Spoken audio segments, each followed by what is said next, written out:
The ACT, just like public schools, has options for accommodations. If you or your child qualifies, has a disability, or is an English language learner, the ACT offers support to level that playing field.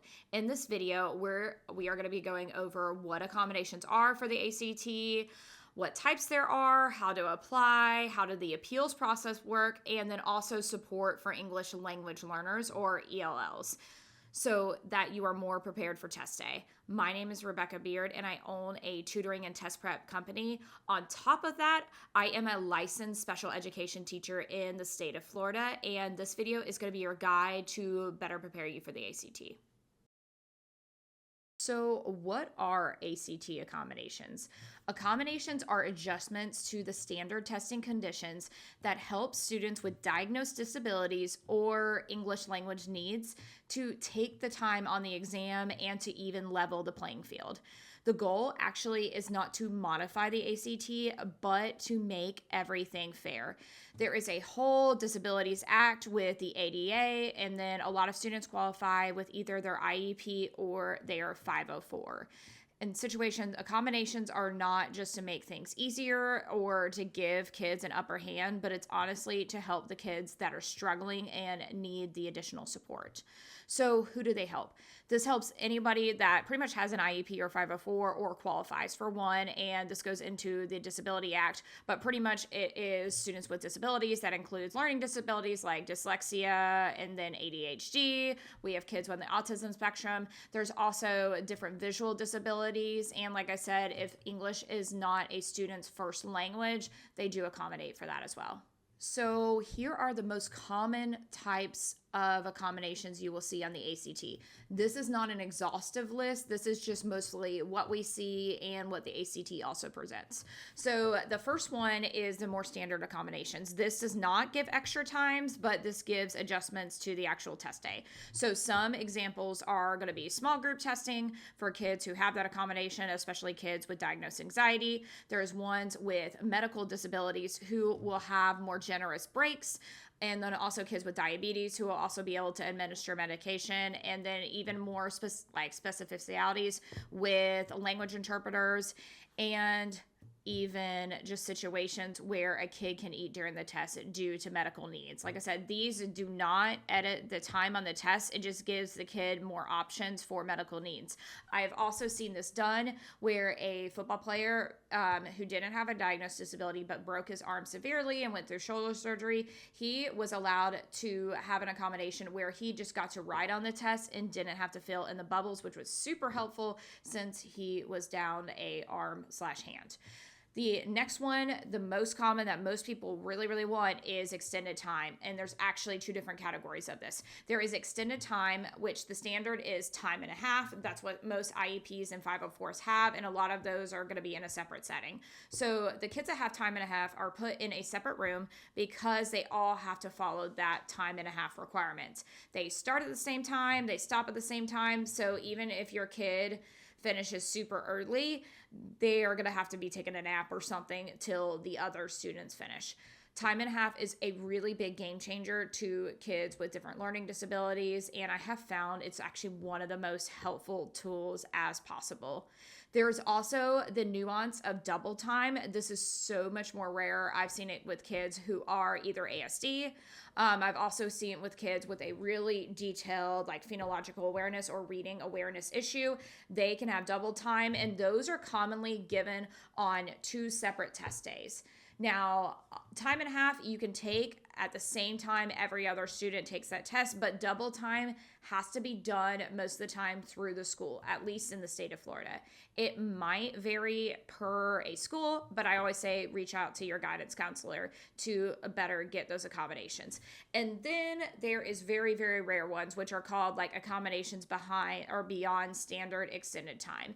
And some of these looks like situations where you can have a scribe.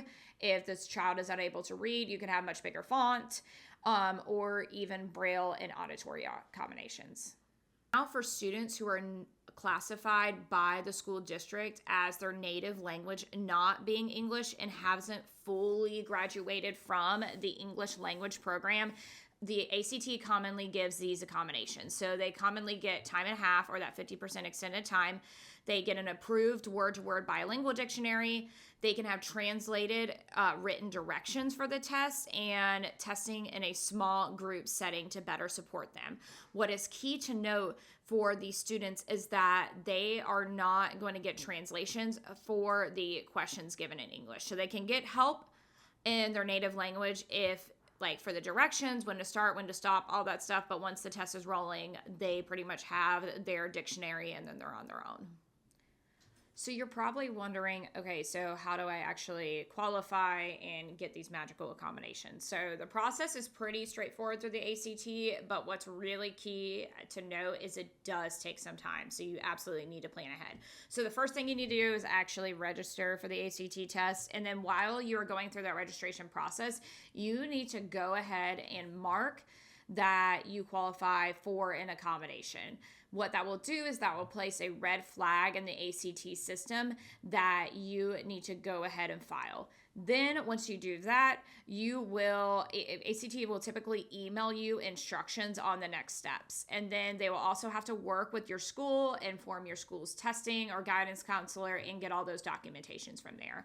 The ACT is really, really on it about if you call them and ask when you were stuck after you have done all this paperwork, they're really good at guiding you through the process.